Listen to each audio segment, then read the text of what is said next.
Jó capítulo 42, versículo 2. Eu já vou tirar até o casaco aqui, ó. Eu sei que eu vou pegar fogo aqui. Amém? Não me assusta do frio. Estou inspirado. Amém? Estou sentindo a presença de Deus. Desde que subi nesse altar, estou sentindo algo muito bom, muito forte. E eu creio que Deus tem um grande milagre para a tua vida hoje. Amém? Tem algum visitante pela primeira vez hoje? Acho que é o casal aí, né? Vieram receber uma bênção hoje, em nome de Jesus. Eu creio que Deus vai abençoar vocês. Sejam bem-vindos, em nome de Jesus. Tem mais alguém, irmãos? Tem mais alguém? Seja bem-vinda, irmã. Lá de Santa Catarina, né? Do Paraná. O irmão me falou, achei que era do Paraná, da Santa Catarina, de Paraná. A tia, seja bem-vinda em nome de Jesus. Né? Eu creio que tu vai levar uma bênção para casa. Em nome de Jesus. Deus é maravilhoso. O que está escrito lá? A televisão ainda não está funcionando para nós poder ler aqui. Bem sei eu que tudo tu podes, e que nenhum dos teus propósitos pode ser impedido. Que palavra forte, né? Isso aí Jó escreveu no final, quando Deus aparece para ele no princípio, ou melhor, quando Deus faz uma reunião no céu, e a Bíblia diz que Ele chama os anjos, os querubins, os serafins, Ele chama a Trindade, porque o livro de Jó é um livro dos mais velhos, e quando Ele chama, Ele faz uma reunião. Se você pegar o Jó capítulo 1 e 2, você vai ver essa reunião no céu, e a Bíblia diz que nessa reunião dos filhos de Deus, aparece entre essa reunião, Satanás, e Deus pergunta para ele, de onde tu vens? Ele disse, de rodear a terra. Quer dizer, ele não tem lugar no céu, mas ele tem uma ocupação de nos acusar diante de Deus. Mas o diabo só tem um poder para acusar, porque nós somos imagem e semelhança de Deus, e todas as vezes que um filho de Deus, ele fala uma palavra contrária àquilo que é bênção, ele adquire uma maldição. Quando um casamento, um casal, ou um pai, ou alguém amaldiçoa um filho, ou diz uma palavra, isso aí não tem mais jeito. O diabo, como ele é principado dos ares, ele olha para Deus e diz assim, Deus, não fui eu que falei, foi Ele que falou. E aí Deus olha para baixo e diz, bom, a palavra daquele homem, daquela mulher foi pronunciada. Há um juízo. Amém? Porque nas orações você ora às vezes 10 vezes e não recebe. Por quê? Porque Deus sabe. E quando você ora a Deus, Deus não é como Satanás. Ele não vai te dar alguma coisa que você orou, que daqui a pouco vai te fazer mal, vai te desviar do caminho de Deus, mesmo que for riqueza, mesmo que for saúde, porque muitas vezes a pobreza, ou muitas vezes até a falta de saúde, a doença, nos leva para perto de Deus, porque quando o homem está bem, tudo corre bem, quando tudo está tranquilo, muitas vezes nós temos como, por costume, se acostumar com a presença, se acostumar com Deus e se relaxar, não orar, não buscar mais a presença de Deus, e daqui um pouco a gente esquece do Senhor. Então Deus tem que puxar nossa orelha às vezes, permitir alguma coisa acontecer, uma briguinha aí, uma discussão no casamento, né? Uma pequena enfermidade, alguma coisa para que nós fôssemos chamados a atenção para se voltar a Deus. Tu quer ver alguém buscar Deus? Olha para Jó. Quando Deus faz essa reunião e pergunta para Satanás, a Bíblia diz que o diabo diz de rodear a terra. E aí o diabo diz, daí Deus pergunta, tu viu meu servo Jó? Aí Deus diz, claro, tu colocou ao redor dele um círculo de fogo. Quer dizer, o diabo não poderia tocar em ninguém, nem em mim, nem em você, sem a permissão de Deus. Aí Deus fala para ele assim, mas ele é muito fiel a mim. Aí ele diz, claro, tu tem dado tudo para ele. Tu tem dado riqueza, prosperidade, saúde. Tira as coisas, os bens materiais dele, para ver se ele não vai se desviar. Se fosse nos dias de hoje, né? Quantos não iam se desviar se perdesse algumas coisas? Depois o diabo tira tudo, perde, dá fogo no campo, né? Imagina que destrói tudo que tem lá. Eu nem sei porque eu estou pregando, a mensagem não é essa, mas Deus está falando com alguém. E a Bíblia diz que daí vem os mensageiros novamente e diz assim, olha, a casa que os teus filhos estavam caiu. E se não bastasse isso, os amalequitas, os amonitas pegaram tuas ovelhas, além de queimar tua plantação um dia antes, agora eles roubaram tudo o que você tem. E ainda bateu um vento contrário e derrubou a casa e matou teus filhos. E o homem me pega a mão em 11 caixões, enterra os seus 11 filhos. E a Bíblia diz que nem por isso Jó pecou. Muitas vezes nós sofremos problemas tão pequenos, insignificantes. Para vocês terem uma ideia, hoje eu fui num lugar lá, não vou falar nome, e aí eu olhei um rapaz tão triste, com um semblante tão triste numa cadeira de roda. E aquilo me chamou a atenção, porque o pastor Tiago, certa vez ele também foi no mesmo lugar e disse: pai, eu vi aquele jovem tão triste naquela cadeira de roda, um semblante tão triste. E daqui um pouco o jovem saiu, acho que ele foi para o banheiro, e eu perguntei para aquela pessoa: por que esse jovem é tão triste? Ele disse: porque faz um ano e pouco, um tempinho atrás, eu não ouvi direito, porque tinha um barulho lá da maquininha de cortar cabelo. E ele disse: esse jovem se acidentou e quebrou a coluna justo na altura do peito. E ele foi por tudo que é lugar, agora levaram ao Rio de Janeiro e voltou. Ele não tem mais como caminhar.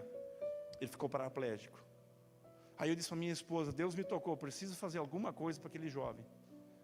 Ainda que eu não cure ele, ainda que Deus não faça um milagre, ainda que Deus queira ele assim, porque Deus tem todo o poder, Ele pode fazer sim. Para Deus isso não é nada. Mas que pelo menos nós, como igreja, vamos lá ver o que ele precisa, ou trazer ele no culto, pegar nossos carros, e talvez aqui vai ser um lugar que ele vai se sentir bem, que ele vai ter uma esperança nova de viver. Mas o pior de tudo não foi isso que aconteceu com Jó. O pior de tudo quando o diabo volta novamente e acusa, porque ele viu que começou uma competição, e Deus sabe que pode investir em mim e você. Por isso que muitas vezes Ele permite obstáculos, Ele permite lutas, Ele permite adversidades, para ver até onde nós vamos na nossa fidelidade, porque Deus quer entregar algo grande para nós. Ah, pastor, mas aqui na terra, não só aqui na terra, mas como no céu também. Porque viver uma vida de eternidade, Deus entregou o seu único filho para que nós, através desse filho, pudéssemos viver uma eternidade com o Pai. E não foi pouco o sofrimento de Jesus. E a Bíblia diz que o diabo volta e diz assim: também, toca na saúde de uma pessoa para tu ver se ele não vai blasfemar ou não vai ofender o nome, teu nome, Senhor. Imagina que Jó daí pega uma lepra ao ponto que os seus órgãos começam a cair, diz que as pontas dos dedos caem, as unhas, começa a dilacerar os lábios, as orelhas começam a cair, porque a lepra é uma doença que come, né? E imagina que ele, no final, a dor era tanta que ele sai da casa. A sua mulher, não é que muitas pessoas dizem assim, que ela amaldiçoou e manda o marido amaldiçoar a Deus.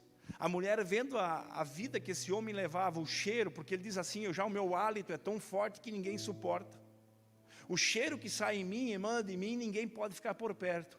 Então Jó resolveu sair de casa para não ser um problema, porque ninguém podia aguentar o cheiro, porque a lepra fede de tal maneira que o seu corpo apodrecido ninguém aguentava perto.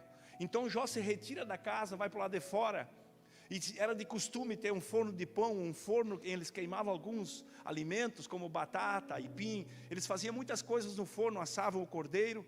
Ele pega aquelas cinzas e se senta perto daquele forno no chão, e certamente naquele chão ele fica lá. Por que na cinza? Por causa do calor do forno à noite. Ele ficava lá fora daquela casa, talvez por baixo daquele forno. Imagina que ele se coçava com caco de telha, com pedaço. A Bíblia diz que ele se raspava ao ponto de tirar a pus. A sua mulher, por ver aquele drama tão grande, porque tem muitos teólogos dizem que a mulher não valia nada, porque ela mandou ele blasfemar. Não foi assim, irmãos. A mesma palavra usada para amaldiçoar é também usada para abençoar. Depende da maneira como você cita ela. Por exemplo, tinha muita gente, não, né? O não pode ser um sim, depende da maneira como você coloca. Pois não, você está bem?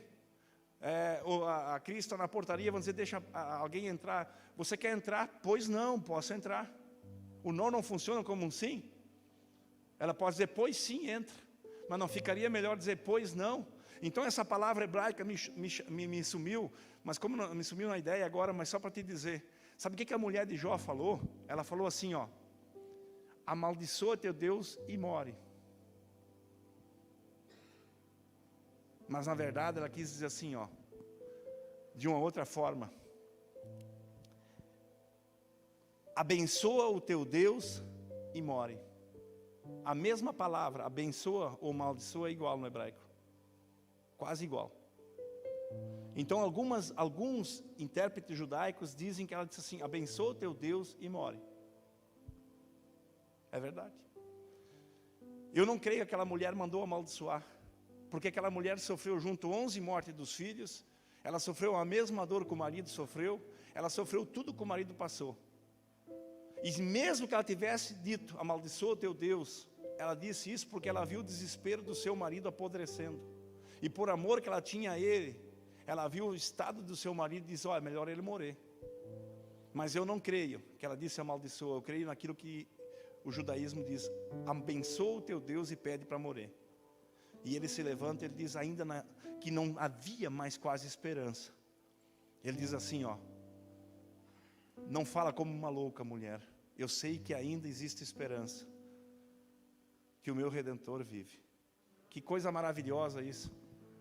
Tu sabe aqueles dias que você olha assim para tudo e não tem mais esperança, né? E Jó, no final da sua vida, a coisa mais linda, ele diz assim, depois que Deus prosperou, ele orou para os seus amigos, ele orou para as pessoas que muitas vezes amaldiçoaram, disseram que ele tinha 3 teologias aí, né, de Elifaz e dos seus 2 amigos. Muitas vezes aquele que diz assim, não, o cara pecou, por isso está enfermo. Não, o cara perdeu tudo na igreja, mas também ele era um pecador. Sabe essa teoria da prosperidade, que tu tem que prosperar, ou que tu tem que viver uma vida só de abundância perto de Deus, isso é uma mentira. Na verdade, Deus, ele protege o crente e abençoa o crente, mas muitas vezes ele quer entregar algo muito maior e prova o crente. Então não é que a gente acha que tem que viver como as pessoas dizem, não, todas as vezes que tem alguma consequência, uma falta de saúde, alguma coisa acontece, não, aquela pessoa pecou. Jesus prova isso quando ele passa por aquele cego, ele diz assim, os discípulos perguntam, quem é que pecou, o pai dele, o vô dele ou ele? Jesus disse, ninguém pecou. Ele está assim para que venha ser solucionado na vida dele a cegueira, para Deus ser glorificado. Então Jesus aproxima-se dele, cuspe no chão, faz um lodinho, coloca na vista e manda ele se lavar e ele é curado. Amém?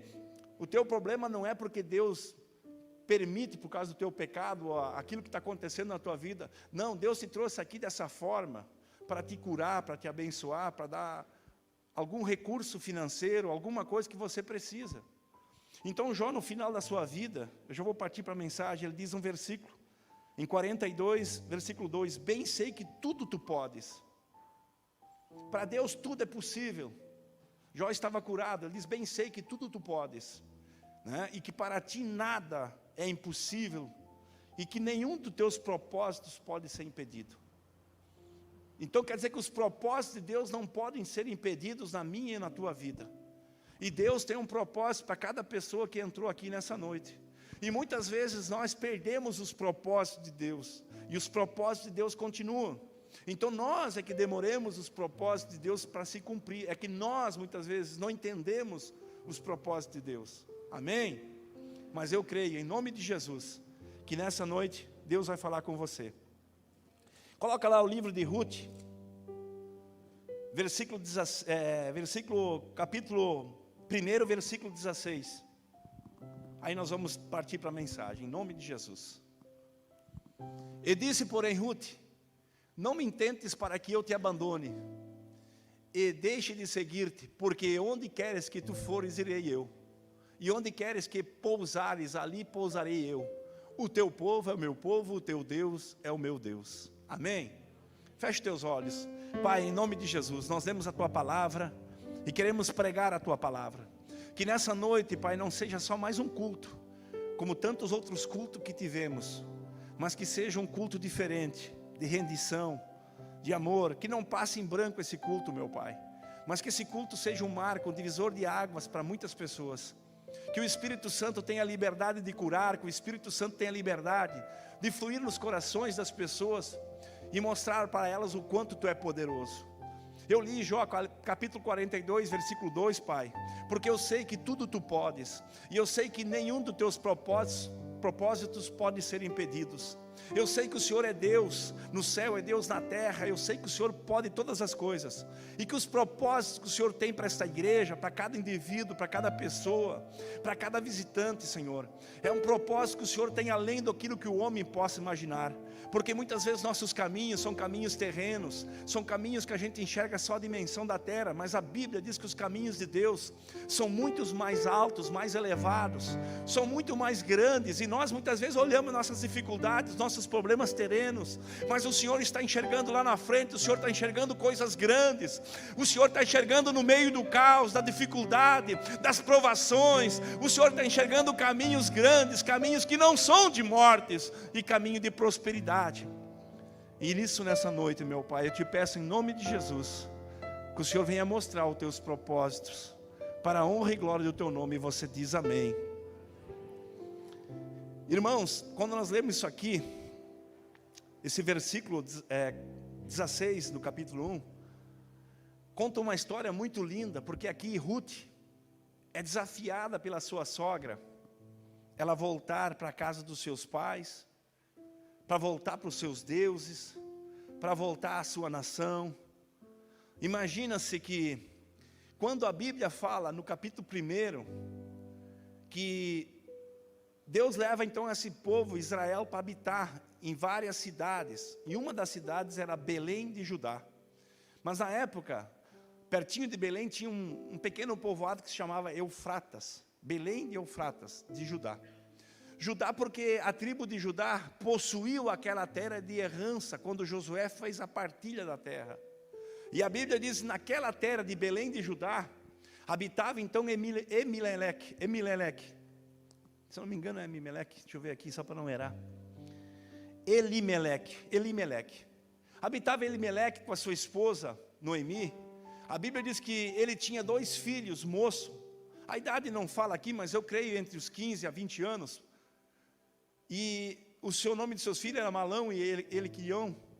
A Bíblia diz que eles partem para a terra de Moabe por causa da fome que havia agora ali em Belém. Vocês sabem que Belém, no original, Eufratas ou Belém, é quase que o mesmo nome no hebraico. Os dois significam a terra do pão ou a casa do pão. Eufratas significa a terra do pão e Belém significa a casa do pão. Então aquela vila era para ser o mantimento de Deus. Era um lugar onde habitava a prosperidade.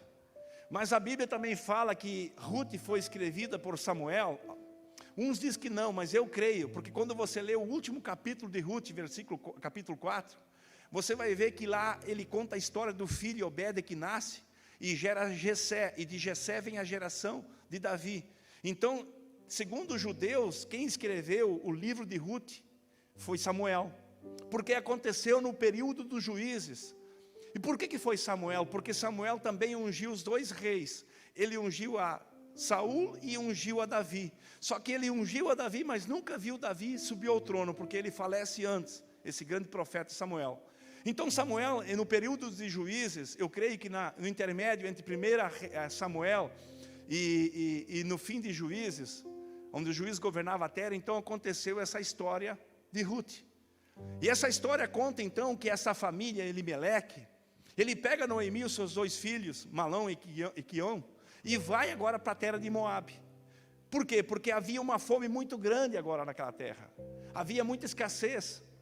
E ele pega e vai para a terra de Moabe. E o que acontece em Moabe? Ele permanece por 12 anos. E nesses 12 anos, talvez ele come pão, ele tem fartura, talvez até ele consegue alguma prosperidade, mas acontece algo muito triste. Acontece nesses 12 anos, no final dos 12 anos, a Bíblia relata então, que a esposa, Noemi, está sozinha, porque ela perde o seu marido, Elimeleque, ela perde o seu filho, Malom e Quilão. Agora essa mulher está, bem dizer, desamparada, não tem ninguém, essa mulher não podia trabalhar, porque segundo a lei judaica ela não podia trabalhar, numa terra estranha, sem comida, sem nada. E aí ela olha, ela vê a situação, ela já está avançada de idade, não tem esposo, seu marido Elimeleque morreu, e essa mulher entra em desespero. Por quê? Porque ela permanecer lá não tinha mais como permanecer, não tinha mais nenhum vínculo parentesco. Então ela decide voltar para a terra dela, que é Belém de Judá, aonde o seu marido nunca devia ter saído. Por isso que todas as vezes que nós tomamos uma decisão, tem uma consequência. Às vezes nós tomamos uma decisão precipitada, as coisas não andam boas às vezes. Eu acho que eu vou sair da igreja, eu acho isso, eu acho aquilo. Irmãos, você tem que consultar a Deus. Se Elimeleque tivesse consultado a Deus, ele nunca teria saído da terra de Judá, de Belém de Judá. Por quê? Porque aquela escassez que estava passando não era para ele. Aquilo era porque o povo de Deus havia pecado. Se você vai ler o livro de Josué, o povo não conquistou a terra para conquistar, e o povo principalmente começou a invocar a outros deuses. E por o pecado, Deus então mandou uma seca, mandou uma terrível seca. O povo teria que voltar-se a Deus, buscar a Deus, mas sempre quando alguma coisa vai mal na nossa família ou na igreja, o que é a tendência? Abandonar a igreja, na família abandonar o casamento, né? Se é numa empresa que dá alguma discussão, é largar o emprego. Irmãos, nós temos que se afirmar e seguir os propósitos de Deus. Se Elimeleque tivesse orado, Deus ia dizer: permanece aqui, me busca que eu vou te prosperar no meio do caos. Olha quando o filho de Jacó, né, Isaac, é melhor dizer, o filho de Abraão, Isaac, aliás, ele vai para o deserto lá, e Deus manda ele voltar e plantar em terra seca. E a Bíblia diz que ele colheu até 60, né, 70 e 100 por um. Mas não choveu. Mas por que ele colheu? Porque Deus pode fazer o que Ele quer. Como eu li ali em Jó, Deus ele pode fazer tudo o que Ele quer. Nenhum dos seus propósitos pode ser impedido. Mas muitas vezes nós tomamos a nossa consciência, não a consciência de Deus, e não pesamos, e tomamos decisões que não deveriam ser tomadas. E a gente sai do propósito, sai da família, desiste do casamento, desiste do emprego, desiste da igreja, e a gente sai da casa do pão, daquilo que pode ser uma providência, só buscar Deus, porque a gente muitas vezes não busca o recurso que a gente tem, se humilha, e vai para uma terra estranha, e aquela terra estranha às vezes nos traz desgosto. Aquela mulher agora chamada Noemi estava sem o marido e sem os seus 2 filhos. Elimeleque havia falecido, né? E agora os seus 2 filhos também. E aquela mulher então olha para as suas 2 noras, Orfa e Ruth, e diz: volta para os seus pais, para os seus deuses, porque eu sou uma mulher velha, não tenho como dar filho. E ainda que eu tivesse como gerar e casasse de novo, e Deus me desse um filho, até que eu chegaria à idade de 20 anos, vocês já estariam velhas. E aí a Bíblia diz que ela abraça, e a Orfa, a que era casada com Quilão, ela pega e volta. Ela volta para os seus pais. Mas agora a Ruth não. A Ruth lê esse versículo aí, ó, ela disse: minha sogra, a partir de hoje, aonde tu pousares, eu pousarei também. Aonde tu ficar, eu vou ficar também. O teu Deus é o meu Deus, o teu povo é o meu povo, né? Não interessa se tu perdeu um filho, eu perdi um marido, eu te adquiri como mãe. Ela representa a igreja aqui agora, essa mulher. E essa mulher, Noemi, representa a igreja, e Ruth representa o povo que está dentro. Se você pegar tudo do Antigo Testamento, é uma sombra. Então agora, essa mulher, ela está voltando à essência da casa do pão para Belém. Ela quer voltar para a providência de Deus. Só que tu imagina, 3 mulheres voltando, uma volta agora para os seus pais, para os seus deuses em Moabe, e agora ela volta sozinha, ela e Ruth, Noemi e Ruth. Quem olhava para elas voltando, né, é algo muito triste. Sem nada, sem filhos, né, a outra sem marido. Tu imagina uma mulher perder os 2 filhos e perder o marido, e voltar para a casa do pão, humilhada. Tu imagina o povo quando olhava para ela e dizia: pô, mas aquela mulher perdeu tudo. Aquela mulher é uma desgraçada. Ao ponto que quando ela chega em Belém, ela diz: não me chama mais de Noemi, me chama de Mara, porque Noemi significa doce, amável, e Mara significa amargurada. Ela não queria mais nem ser chamada o seu nome de bem-aventurada, não, ela queria ser amaldiçoada mesmo, porque ela diz: perdi tudo. Em 12 anos que ela saiu do propósito, ela perdeu tudo, o marido e os 2 filhos, e sem esperança. Agora eu me admiro, porque essa mulher falou as mesmas palavras para as 2 noras, para Orfa e para Ruth. As mesmas palavras, foi na mesma situação, as 2 tiveram os 2 filhos dessa mulher, as 2 poderiam ter voltado, mas significa o quê?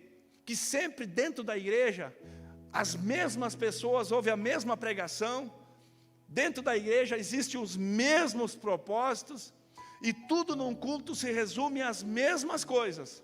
Porém, uma sempre vai voltar para o passado, sempre vai voltar para trás, sempre vai querer voltar aos seus deuses, ou querer voltar ao seu passado e ver o que não é bom.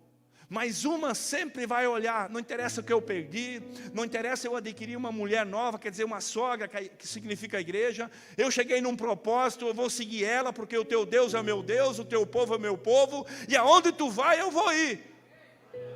Então agora Ruth, ela segue Noemi e vai à frente. E quando ela chega agora em Belém, ela não quer se conformar com a pobreza, com a miséria. Ela não quer só ficar lá lamentando a morte e chegar num culto e lamentar, só lamentar, lamentar. Não, ela quer reação, ela quer fazer algo diferente, ela quer chegar aqui e resolver o problema. Mas a sogra está velhinha, passar fome não dá. Então o que Ruth resolve? Ela se ampara numa lei, ela começa a descobrir as leis que existiam no judaísmo, e ela percebe que em Levítico e Deuteronômio tem uma lei, que ela poderia ir num campo para os pobres, para aqueles humildes, teria que ir num campo na época de colheita, e sempre sobraria parte da colheita, eles não poderiam colher tudo. Aquela raminha que eles cortavam, Mateus, quando caía no chão eles não podiam pegar. Quem cortou milho ou soja sabe que quando você corta ou respinga a colheita, sempre vai cair alguma coisa. E aquilo que caía no chão era contra a lei alguém ajuntar. Aquilo tinha que ficar para trás para os pobres, para as pessoas que não tinham condições de plantar, que não tinham terra. E ela descobriu essa lei e ela disse: eu vou para um campo colher. E quando ela vai naquele campo, justamente ela cai num campo em que o seu esposo tinha um tio, Boaz. Olha como Deus caminha, os propósitos de Deus. Por isso que eu li Jó. Deus não te enviou para essa igreja, ou Deus não te enviou para um lugar porque você acha que é um achismo, não, a sorte, não. A Bíblia diz que Deus te trouxe aqui porque Deus tem um propósito com a tua vida, com o teu casamento. Deus não te mandou colher por um acaso nesse lugar, meu filho, porque está sobrando algum resto aqui, e talvez você chegou pobre sim, mas vai ficar muita colheita para você desfrutar aqui. E a Bíblia diz então que aquela mulher vai à luta. Ela disse: sogra, fique em casa, você é velha, mas eu tenho força ainda. Eu não posso só chorar e lamentar pela morte do filho ou do meu marido. Eu não posso só ficar na mesmice. Eu preciso lutar. Agora aquela mulher resgaça as mangas, vai para o campo de Boaz e começa a juntar os retolhos, e começa a juntar. E de repente Deus já olha do céu e se agrada de quem trabalha, se agrada de quem tem esforço, se agrada daquele que vem para a igreja e diz: eu nasci para vencer, eu não vou olhar a minha deficiência, eu vou é a luta, eu vou com propósito, porque eu nasci para ser um vencedor. O que me chama a notícia agora é que essa mulher era moabita, o povo estava lá, mas essa mulher não tinha nada com a nação de Israel. Mas ela foi à luta. Por isso que muitas vezes vem alguém de fora aí, não tem nada a ver com a igreja, nem conhece a IPAB, mas ficou sabendo que há os restos caídos por aí. Os restos caídos são os milagres, e que Boaz está colhendo muito. Então eles querem colher um pouquinho, eles vêm aqui, junta lá e sai com a bênção. E muitos de nós às vezes estamos aqui com os braços cruzados, caminhando em cima daquilo que muitas vezes outros dariam um valor tão grande. Nós estamos caminhando em cima da palavra, queremos ver como está sendo o culto, se o microfone falhou, se o profeta pregou bem, essas coisas. Meu Deus do céu, vai ajuntando as bênçãos, meu filho, vai adquirindo as bênçãos, não olha para o campo, olha para as bênçãos, vai colhendo as bênçãos. E de repente Deus olha para baixo, e Deus sempre gosta de trabalhador, Deus sempre gosta de homem esforçado, Deus sempre gosta de pessoas que têm compromisso, Deus sempre gosta de pessoas que impõem a mão na massa. E aí, Ele manda Boaz para a roça, o dono da terra. E o dono da terra já chegou nesse culto aqui, ó. E ele não vem para pouca coisa, não. O Espírito Santo já entrou aqui, porque Ele é o dono da igreja, é o dono da lavoura. Ele tem compromisso com quem trabalha aqui.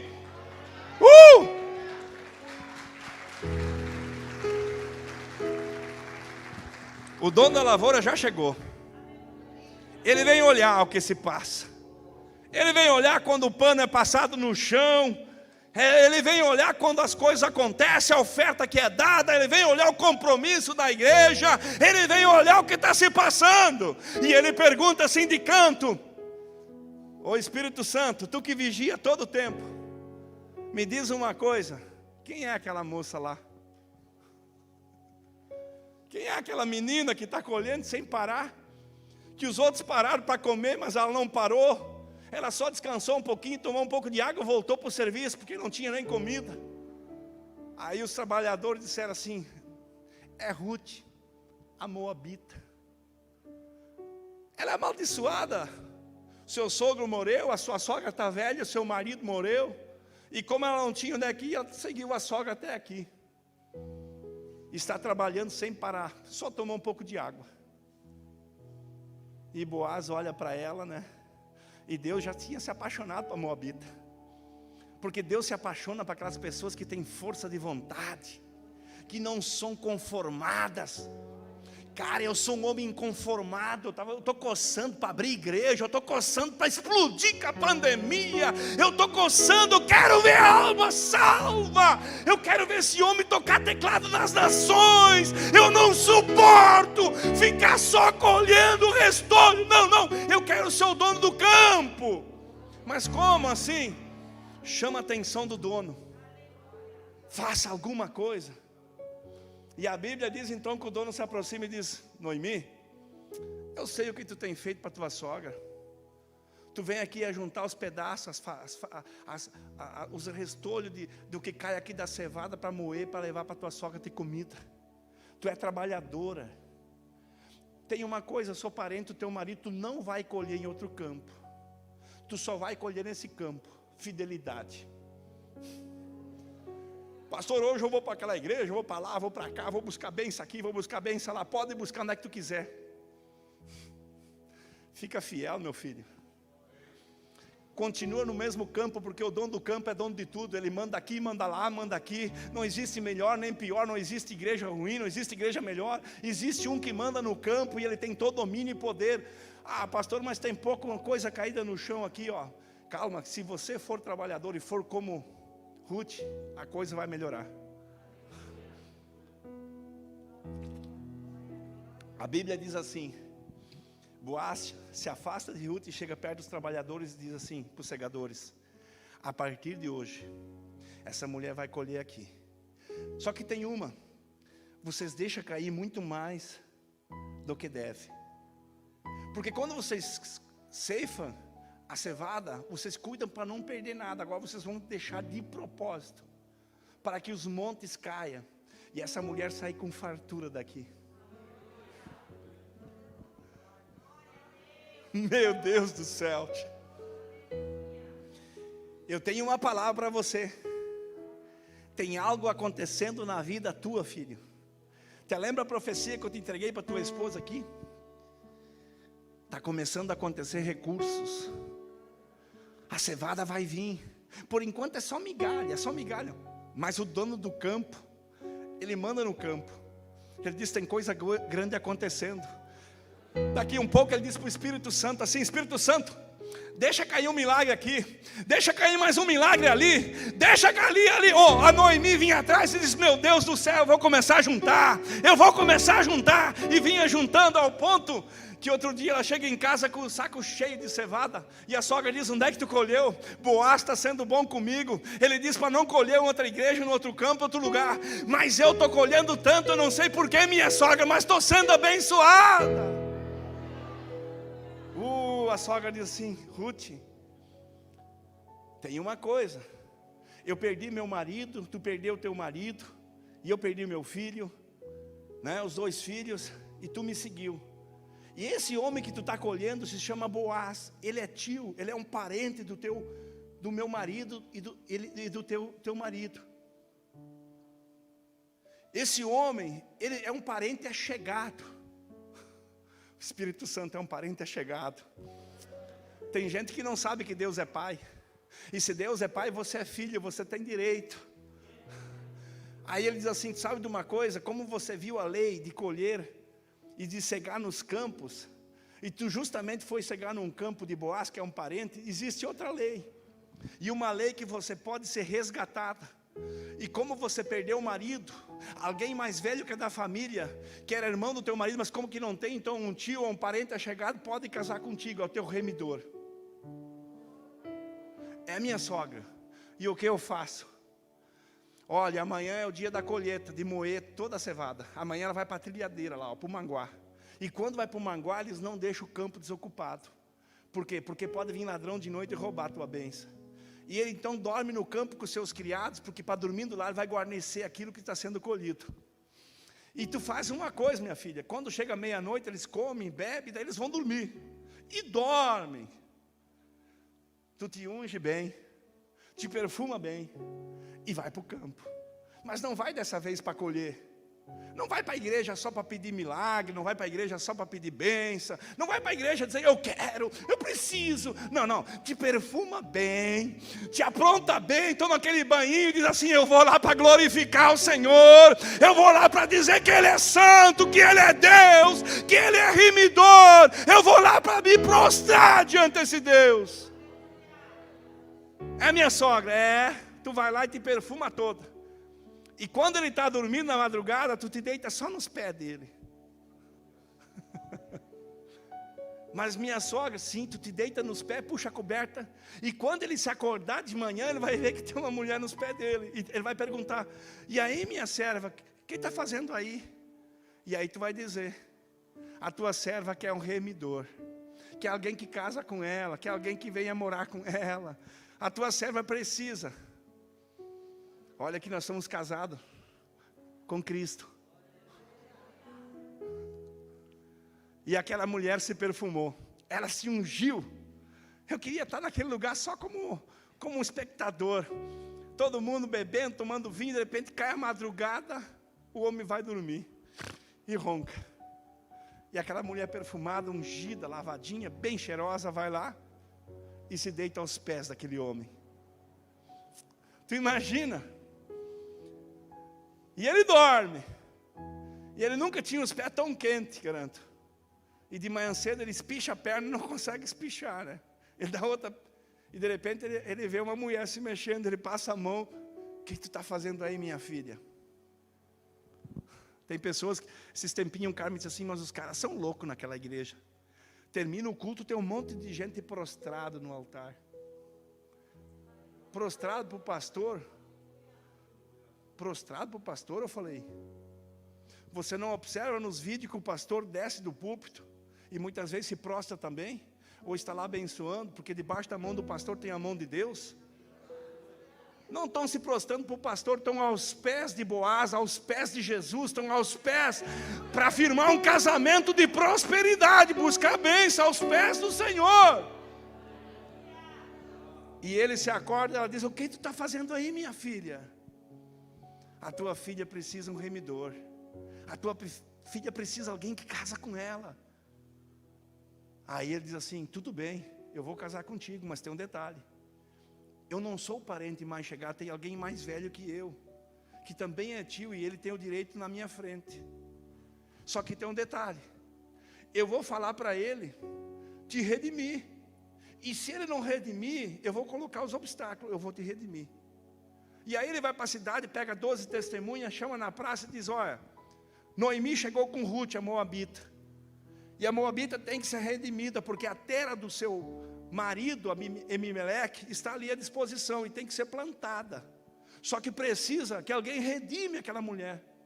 Venha redimir ela. Aí o parente diz, eu vou redimir. Tudo bem, então você tem que trazer ela para a tua família, casar com ela e ter a Moabita junto. E aí o parente olha e diz, pá, mas eu não posso trazer, porque eu já tenho muita riqueza, muito recurso. E se eu trazer a Moabita, eu vou perder a minha prosperidade. Sabe aqueles caras que Deus quer redimir lá fora, trazer do mundo para a igreja, comprar eles pelo sangue, e muitas vezes olha, aquilo que o jovem rico olhou, Zéias, eu não posso, porque seguir Jesus eu tenho que largar muita coisa. Eu tenho que largar o pecado, eu tenho que largar a mentira, eu tenho que largar a discórdia, né? Daí as pessoas olham o obstáculo, não olham a mulher, a prosperidade, a bênção que Deus tinha colocado, que é a igreja, a mulher, então eles não querem a mulher, a igreja. Porque a mulher simboliza a igreja. E eles vão embora. Mas o Boaz disse assim, eu vou redimir. E como tinha testemunha, levou em ata, e foi lá e casou com ela. E aí vem que Boaz casa com Ruth e gera um homem chamado Obed. E Obed gera Jessé. E Jessé é o pai de Davi. Coisa mais linda isso, Leonardo. Uma mulher que era moabita, descendente agora direto de Jesus. Ou melhor, ela, na sua descendência, traz Jesus. E o que me chama a memória são 3 mulheres que me marcam, que são de tribos estranhas de Moabe. Moabe era o povo mais perseguidor de Deus. Moabe foi um povo que se levantou contra Deus, junto com os amalequitas e com os amonitas. Moabe fez com que Israel, na época dos juízes, fosse várias vezes, numa 12, numa 8, numa 18 anos, fez com que aquele povo fosse oprimido por Moabe. Então existia uma injustiça muito grande. Todo mundo queria escapar dos moabitas. Só que se você olhar para Jericó, a primeira mulher moabita estava lá. Quem é que estava lá em cima? Em Jericó, que jogou os lenços vermelhos para que os 2 espias subissem. Vocês sabem a memória? Raabe, a moabita. Coisa mais linda, a mulher que fez com que pudesse entrar os espias e ter uma organização para destruir a cidade inimiga. Meu Deus do céu, qual é a outra moabita? Tamar, que quando morre os filhos de Judá, que quando ele vem de José, se desespera e vai para a terra de Moabe. E lá em Moabe, ele pega e gera 2 filhos com uma moabita. E aí ele sai do propósito, os 2 filhos morrem também. E ela agora fica viúva e quer ser redimida, mas não pode. Porque Judá tem um filho mais novo e não quer que ele more também. Ele sabe que ele está em pecado, vendeu José e não deixa casar com ela. Então o que Tamar faz? Se veste de prostituta e vai para o poço. E lá no poço ela veste um capuz na cara e diz para o velho Judá, quase de 80 anos, diz: eu preciso alguma coisa em troca se você quer dormir comigo. Porque ela queria um filho da mesma geração que vinha de Judá. Era o direito dela, mas quem estava em pecado era Judá, que não queria dar o filho. Não é porque os 2 filhos tinham morrido por causa dessa mulher. Tinha morrido porque Judá estava fora do propósito. E o que ela faz? Ela engravida. Só que ela pede o cajado, né? O bordão, o cordão. E pede mais o quê? O selo.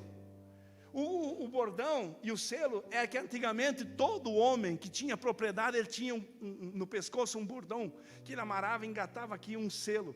E esse selo eles esquentavam, em qualquer documento, em qualquer gado, eles davam uma carimbada e sabia que aquele gado pertence a ele. Quando ele mandava uma carta, ele botava o mesmo selo, num couro, que eles escreviam num couro com letra. E ela pede isso. E aí Tamar, depois de um tempo, veio uma notícia: ó, a Tamar está grávida. Judá disse: então tem que morrer essa mulher, porque ela era a mulher dos meus filhos, como é que ela pode estar grávida? E a Bíblia diz que então eles fazem a fogueira para matá-la no fogo até, segundo a lenda. E quando ela está sendo caminhada para lá, ela diz: eu quero ter uma palavra. E ela diz assim: sabe quem é o dono desse filho? Sabe quem é que me engravidou? É o dono desse selo, desse bordão, né? E desse cajado. E lá estava o nome de Judá. Aí Judá cai de joelho e diz: essa mulher é mais santa do que eu.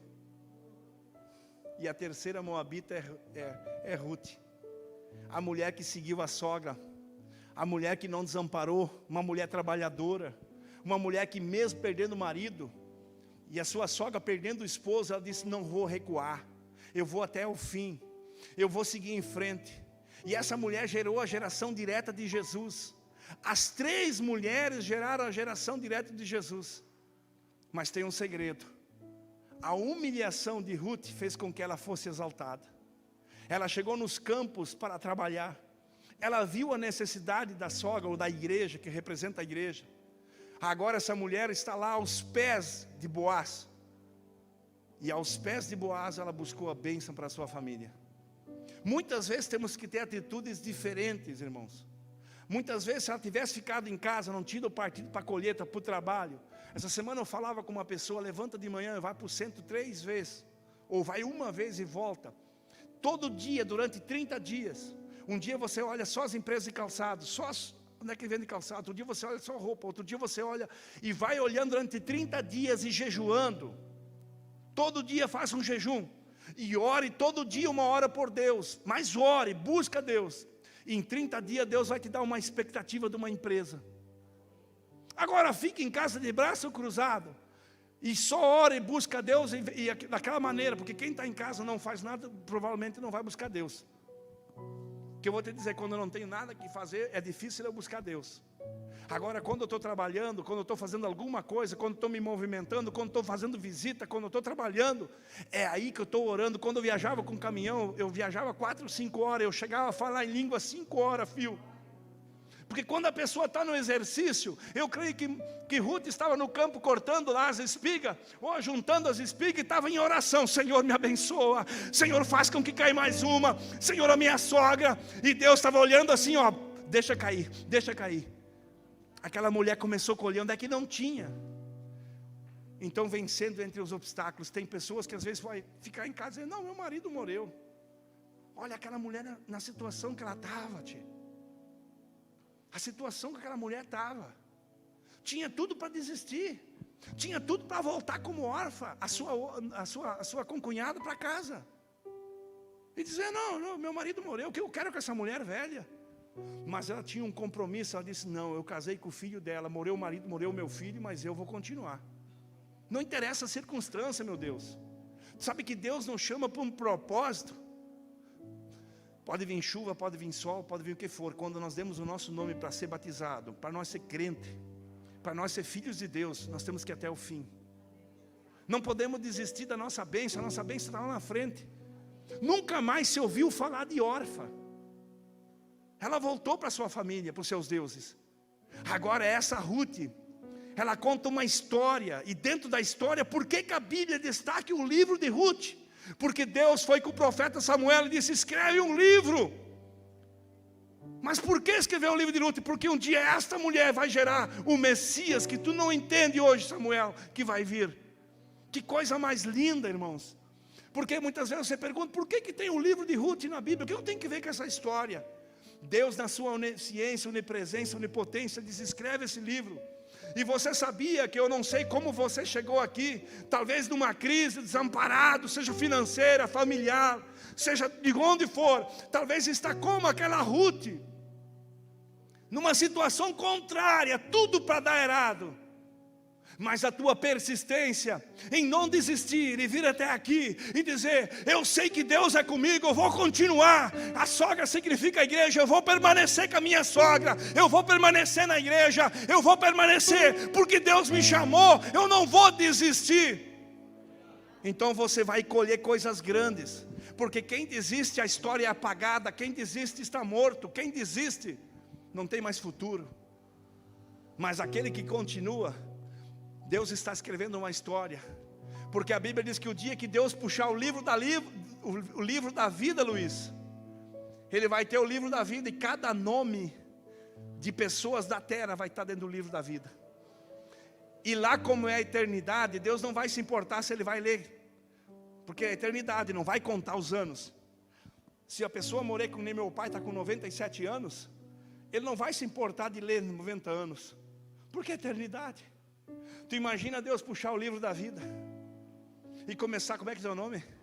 Márcio, e ele começar assim, pois é, toda a igreja reunida, os cordeiros, e ali puxar, o Márcio fez isso, o Márcio fez isso, e começa a falar o livro da vida, né? Que coisa maravilhosa. Mas tu sabe que Deus, antes de nós vir para a igreja, nós podíamos ter um passado bem sujo. Aquele passado Deus perdoa. Aquele passado não é lido, aquele passado não é contado, porque o dia que nós se batizamos, nós somos nova criatura em Cristo, e o resto ficou no mar do esquecimento. Por isso que eu não acredito naquelas igrejas, e não acredito que as pessoas, quando vêm para a igreja, tem que fazer uma regressão, voltar para o ventre da mãe, porque a mãe amaldiçoou no ventre. Ô meu filho, sabe que a mãe amaldiçoou, já está quebrado em nome de Jesus. Sabe como é que se faz uma quebra de maldição? Renuncia o mal, renuncia o teu passado. Tu não tem que estar regredindo. Eu vou falar, tu não é um espiritista para estar regredindo.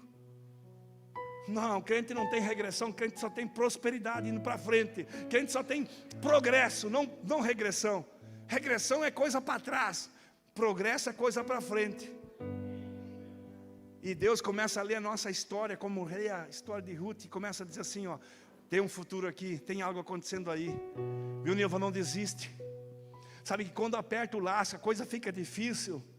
E às vezes nós temos que ir para a luta, colher as pequenas coisas do chão, parece com humildade. É porque tem algo grande, né, Márcia? É porque Deus quer colocar os Boaz na nossa vida. E às vezes a gente não quer colher nos campos. Eu não vou me humilhar. Eu não vou fazer. E Deus, Ele gosta de pessoas humildes. Pessoas que vêm muitas vezes assim: pastor, o que eu posso fazer na igreja? Pastor, conta comigo. Você não está fazendo para o pastor. O pastor simplesmente é só um gerente da empresa. Ele não tem direito nenhum. Pelo contrário, quando a empresa vai mal, o gerente é mandado embora. Quando um time vai mal, o treinador é mandado embora. Quando as coisas não funcionam bem numa empresa, aquele que é o dono da empresa, que é Deus, Ele tira aqueles que estão governando os outros, se ele não tiver humildade e capacidade. É forte? E olha que os dois times estão fracos aí, né? Daqui a um pouco vai embora de novo do Grêmio lá. Agora o jogador fica. O jogador é vendido se ele quiser. Amém? Só que para vender um jogador tem que ter alto custo. Nós vamos fazer, como é que se diz? Passar um passe. E eu profetizo que Deus está levantando uma geração aí, que vai ter passe caro, né? Não, essa geração aí perturbada do mundo gospel vai cair por terra em nome de Jesus. Mas eu sou um profeta pequeno do Arroio do Meio e não posso abalar as nações. Quem diz que não? Elias foi lá, não tinha nem nome, veio da terra do nada lá, né, de Querite, lá, uma cidade lá que nem sabia onde é que estava lá, e ele profetizou para o rei Acabe e diz: assim diz o Senhor, e eu profetizo em nome de Jesus, que esse mundo gospel poluído, Deus vai levantar o tapete assim, e vai chutar fora a sujeira, em nome de Jesus. Esses adultérios, esse pecado maligno, isso que está acontecendo vai acabar. Porque o povo não vai ser mais bobo assistir cantor famoso comprando blusinha nos Estados Unidos. Não, o povo quer ver meninas cheias do Espírito Santo, homens cheios do Espírito Santo, no altar profetizando, cantando, e a unção tomando conta nas igrejas. E eu creio que Deus está preparando o alicerce em Arroio do Meio. Eu não sei o tamanho que a IPAB vai ser, mas uma coisa eu tenho certeza: ela vai ser o celeiro para as nações, poderosa para guiar aqueles que são profetas.